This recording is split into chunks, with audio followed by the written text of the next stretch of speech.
At eto na nga mga kababayan, Master Judea na naman nagbabalik. Ayan, kumusta po kayo mga kababayan ngayong araw na ito?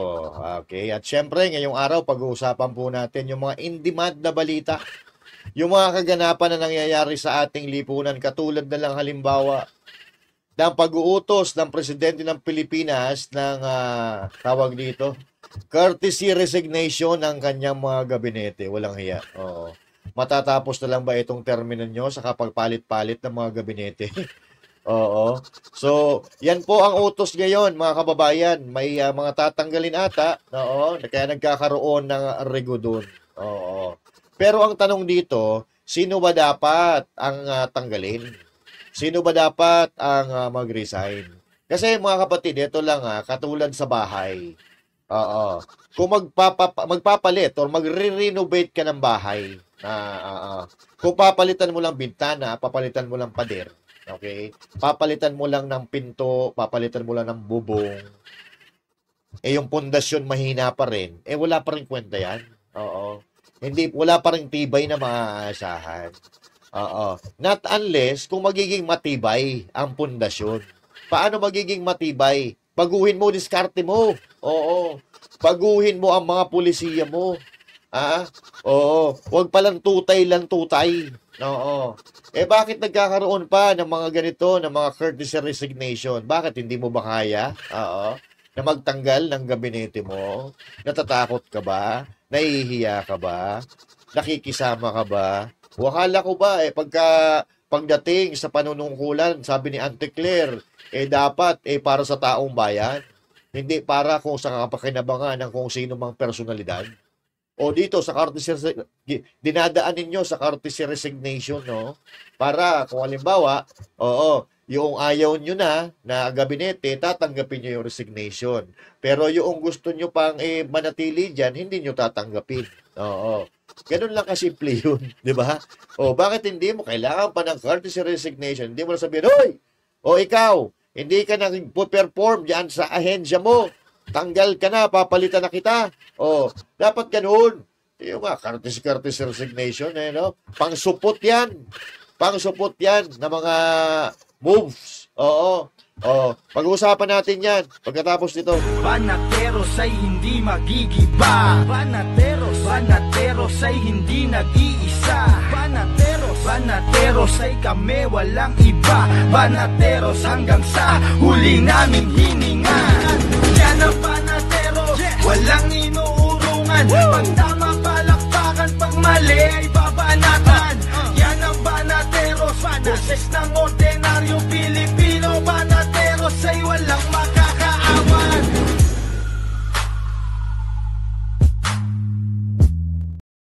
At syempre, magandang araw, Luzon, Visayas, Mindanao at sa mga kababayan natin na OFW sa iba't ibang panig na mundo.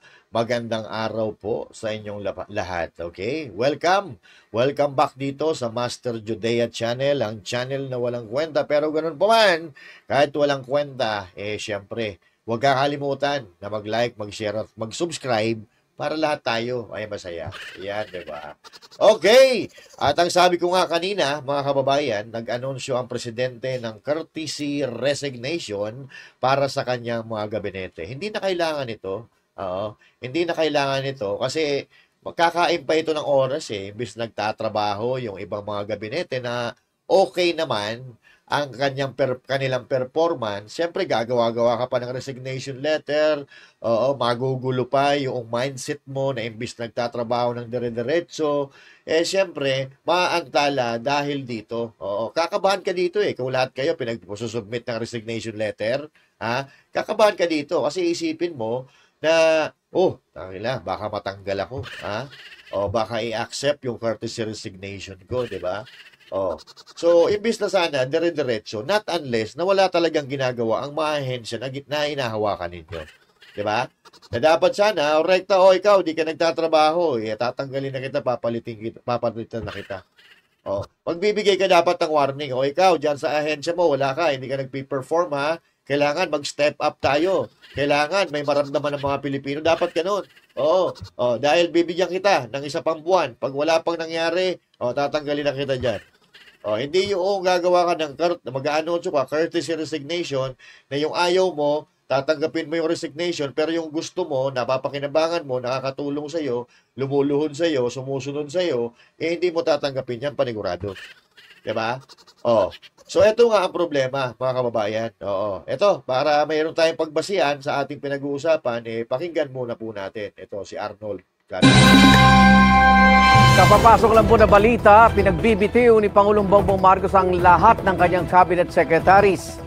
At sa Pangulo, kailangan i-recalibrate ang kanyang administrasyon kasunod ng resulta ng eleksyon 2025. Anya, hindi raw ito tungkol sa mga personalidad, kundi sa performances.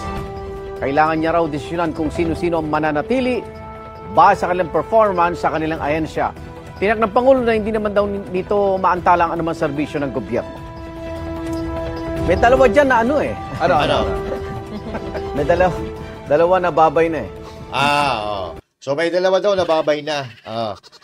Base doon sa sinabi ni Arnold Clavio, mga kababayan, ito po ay ginagawa dahil doon sa resulta ng eleksyon. So ibig sabihin, talagang naramdaman nila na yung taong bayan hindi na natutuwa sa pamumuno nila. Okay?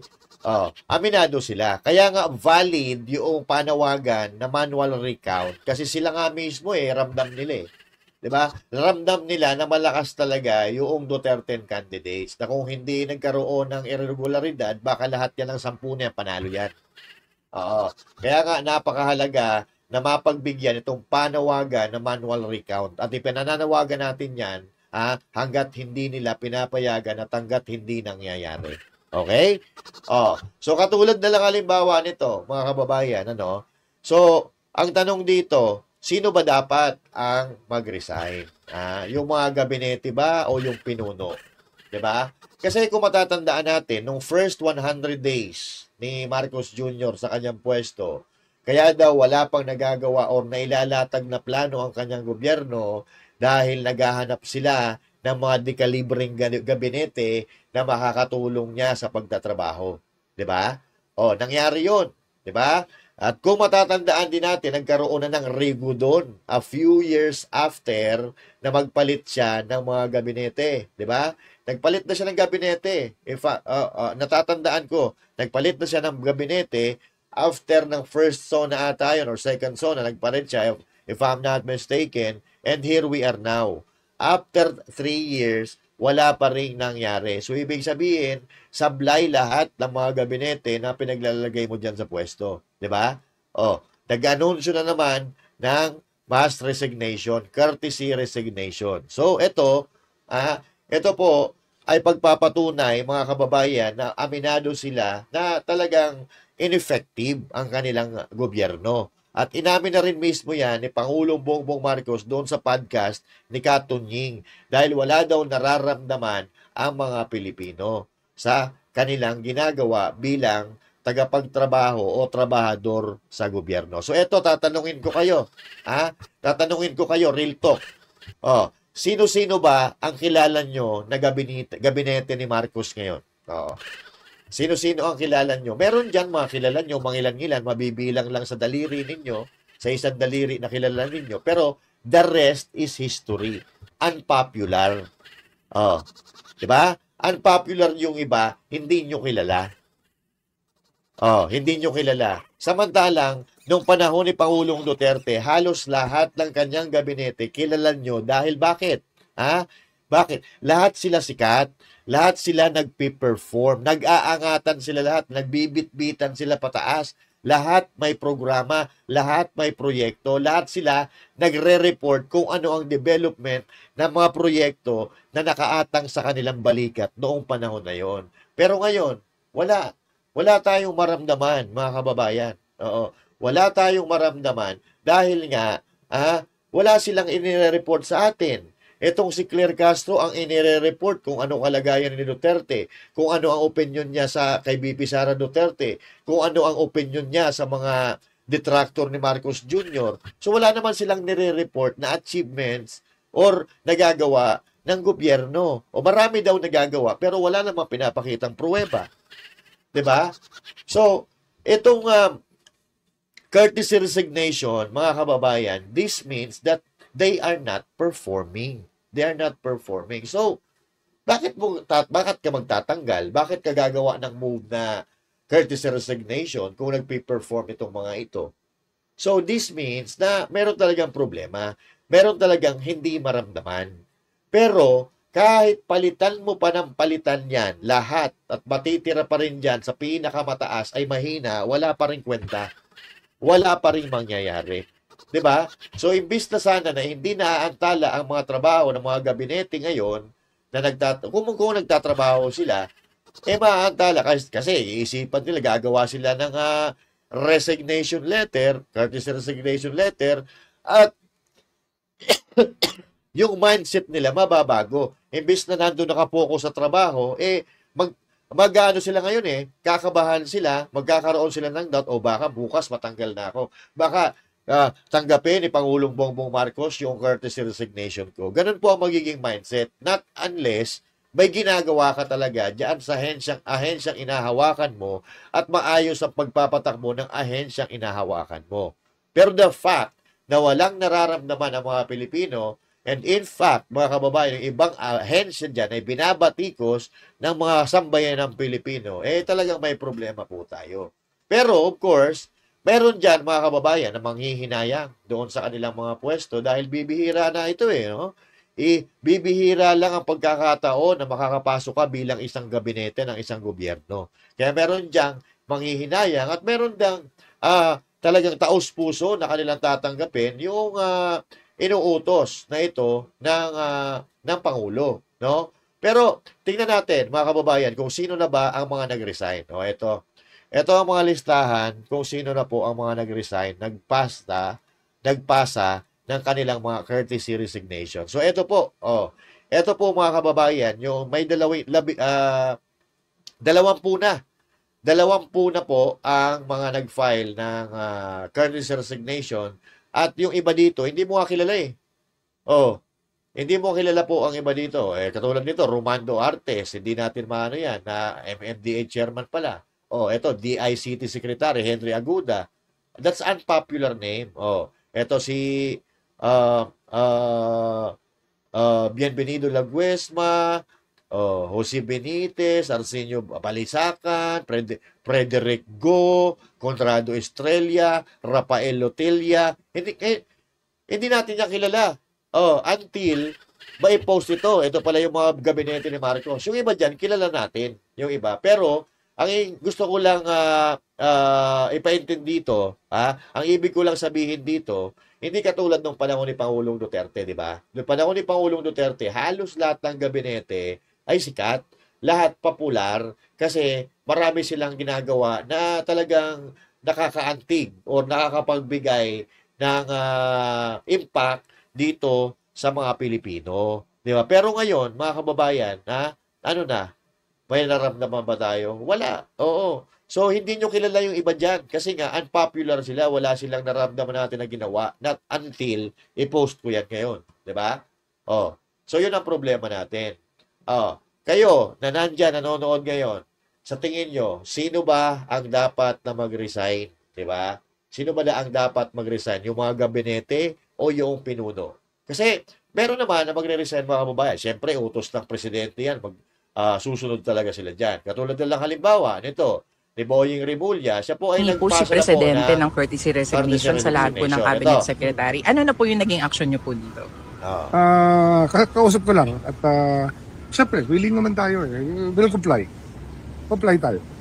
Sir, so ito, malamang sa alamang, mariretain ito.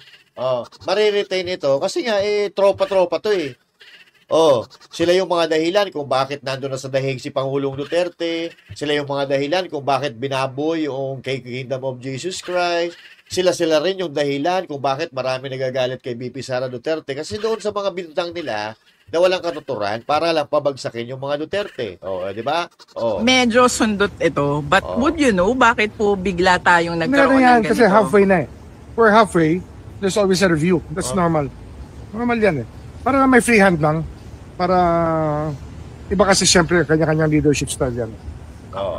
Pero sir, may mga lumalabas pong report, sir, na para daw po ito doon sa pagpapalit ng isang specific na Meron diyan, yung isa yung tawag dito, PCO, secretary. Yun po yung sinasabi nitong reporter na kumakalat na balita, napapalitan daw si Jay Ruiz. Oo. Walang hiya. Bakit kailangan pa ng courtesy resignation? Sabihan mo na, papalitan na kita. Papalitan na kita kasi hindi ka nagpe-perform, hindi mo nagagawa yung trabaho mo. Ano ka simple? Tapos, ang usapan. person Ay, in wala akong idea. Wala akong idea. Walang idea. Lul, charot. Kumuha kami charutin. Sir, ready pa kayo to take on another role in the administration? I'm a soldier. I'm a soldier. I serve the president. Soldier. I'm at his beck and call, and I serve at his pleasure. Ewan ko. So, ano naman? Okay tayo. Sir, any role?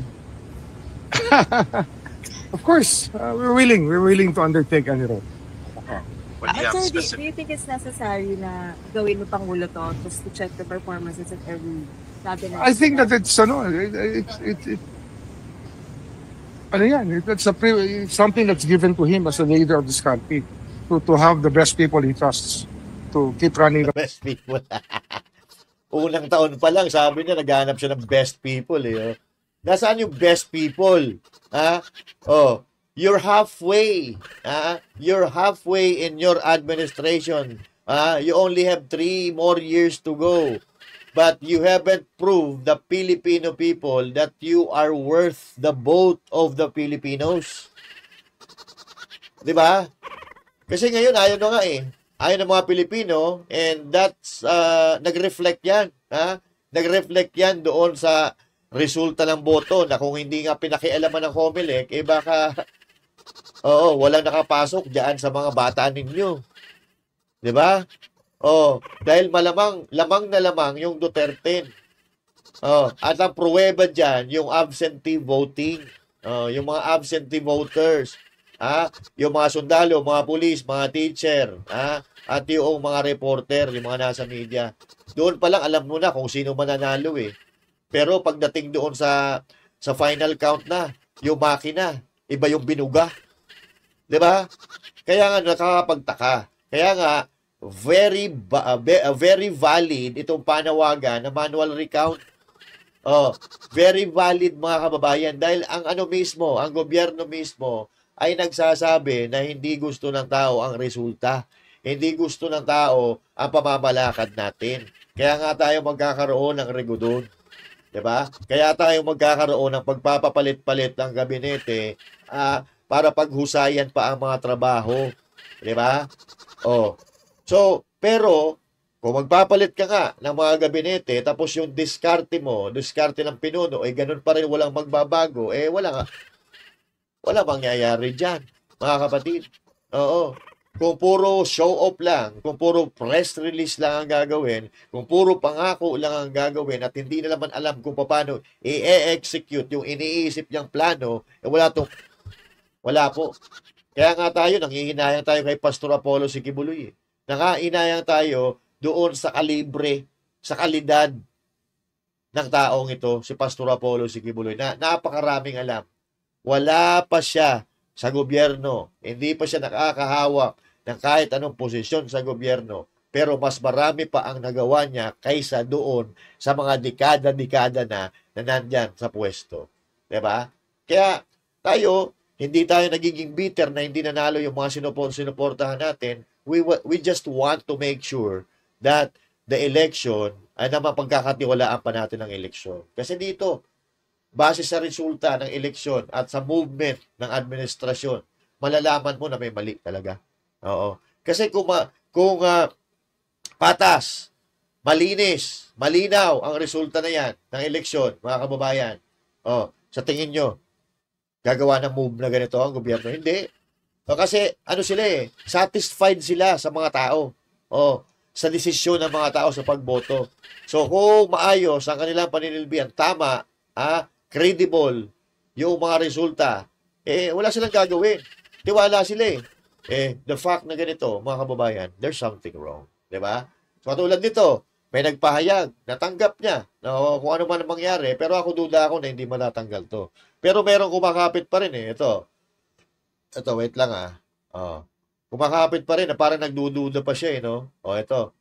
Na kung totoo ba talaga ito na sinabi ni President Marcos Jr. na pinagre-resign niya yung mga gabinete. Kasi olat yung nanay nito eh. Olats yung nanay nito at hindi nila matatanggap na pati yung anak may mawawalan din ng trabaho. 'Di ba? Mawawalan ng connection sa gobyerno. Aba, yung gobyerno nga na nanay nawala na tapos biglang yung anak mawawala pa. Wow, it hurts a lot, mga kababayan. Baga lalo magwala si Gwen Garcia dito. Kasi ito, kaya nga medyo nagdadalawang isip ba ito kung magpass ba ng resignation o hindi. Although nagpass na siya, pero alam mo doon sa reaction niya na parang nangihinayang talaga siya. Ito. Secretary, uunahin ko na po itong kakapasok lamang na statement coming from Malacanang na nag-utos daw etong si President Bongbong Marcos ng courtesy resignation sa lahat po ng cabinet secretaries. Ito po ba ay natanggap ninyo na itong utos na to ni PBBM? Thank you, Ma'am Maricel. I'm awaiting official word from the executive secretary. In any event, all of us serve at the pleasure of the president. Official words from the executive secretary. Yung presidente na nga mismo nagsabi. Na mag-courtesy resignation. Presidente na nagsabi, bakit mo hihintayin pa yung executive secretary? So, ibig sabihin, hesitant ka na mag-pass ng resignation. Ganun lang simple yun. Pero prior to this instruction, ma'am, mula po kay Pangulo na courtesy resignation, kamusta na po ba yung mga cabinet meetings? Meron po bang nababanggit si Presidente na mga concerns dun sa mga cabinet secretaries? Bakit po humantong sa ganitong utos?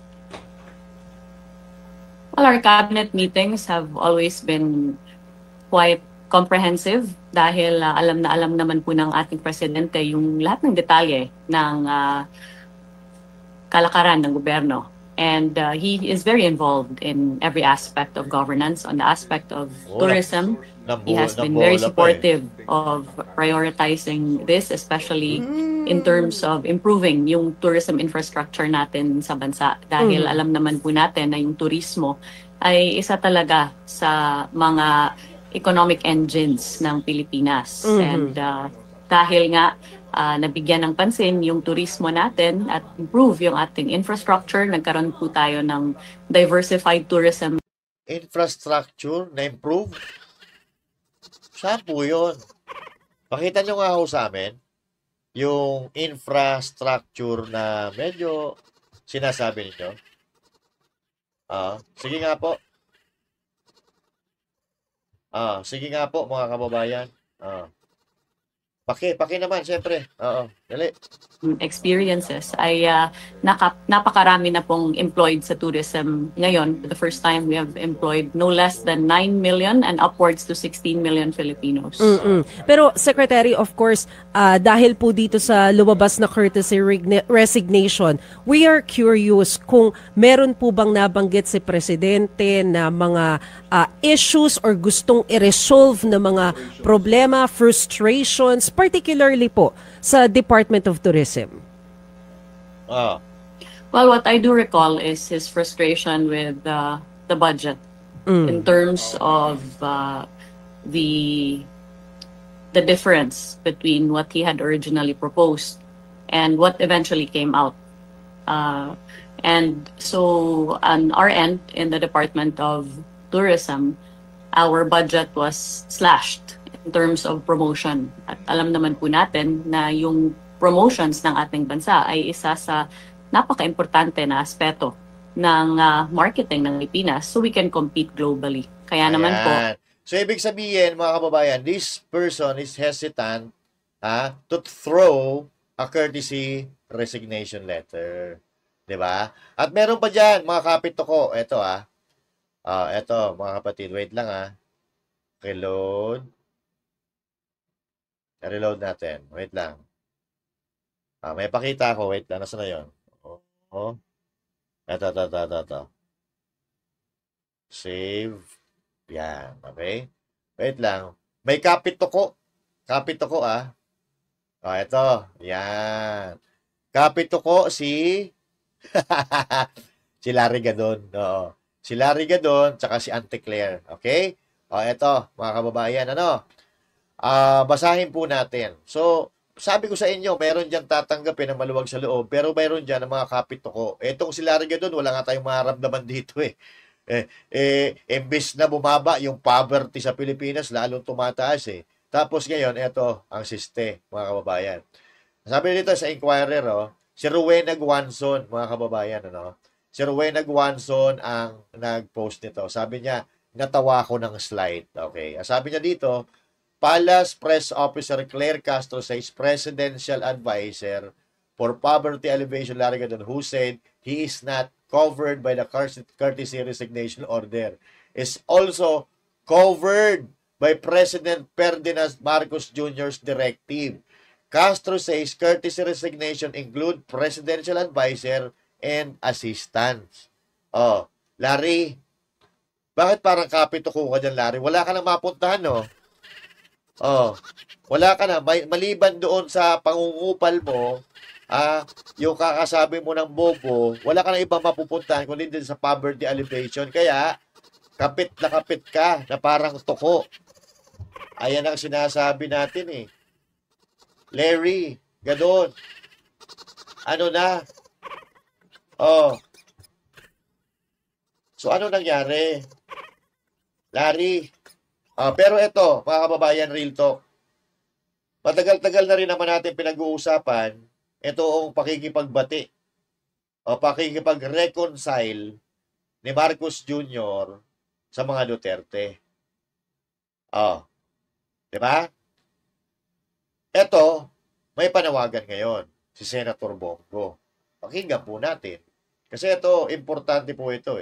Ito, panawagan po natin. Panawagan pala ni Senator Bongo na kung talagang totoo ka sa sarili mo na ikaw ay gusto makipagkasundo sa mga Duterte, katulad nung nauna nating sinabi, ito gagawin mo. Ito. May personal position, may personal thought on this. Importante rito yung sinceridad. Dapat sincere ka sa pag-uusap. At unang hakbang dyan ay pauwiin si Tatay Digong. Kung kaya nyo pong ipadala sa loob ng 14 na oras si Tatay Digong, alam kong kaya nyo rin pong pabalik dito sa lalong mabilis na panahon. May personal position, may personal thought on this. Importante rito yung sinceridad. Dapat sincere ka sa pag-uusap. At unang hakbang dyan ay pauwiin si Tatay Digong. Kung kaya nyo pong ipadala sa loob ng 14 na oras si Tatay Digong, alam kong kaya nyo rin pong pabalik dito sa lalong mabilis na panahon. Yan. May personal... Yan. So, kung talagang totoo ka dun sa pakikipag-reconcile mo, babalikin mo dito si Tatay Digong. Okay? Ito po, update po mga kababayan doon sa mga nag-courtesy resignation. Update po tayo. Courtesy resignation. Okay? Update. Nalagdagan na po. Kanina, 20. Ngayon, 22 na. Ayan. Okay, nadagdag po dyan si DepEd Secretary Angara tsaka si Department of National Defense Secretary Gabo Titoro. Okay? So, abangan po natin yung development regarding dito sa balita na ito, mga kababayan. Pero ako, nagtataka ako dito kung bakit nagkaroon pa ng ganito. Pero, sa akin, baka mangyari dito, may tatanggalin dyan ng dalawa, tapos, the rest, i-reshuffle na. Diba? Kasi ang hirap na hirap Di naman halatang-halata naman na hirap talaga siya maghanap ng mga tao na ilalagay niya dyan sa mga gabinete ng gobyerno. Okay? So, abangan po natin ang magiging development nito. And once again, this is Master Judea saying thank you. God bless you all and to God be the glory. Magandang araw po sa inyo lahat, mga kababayan.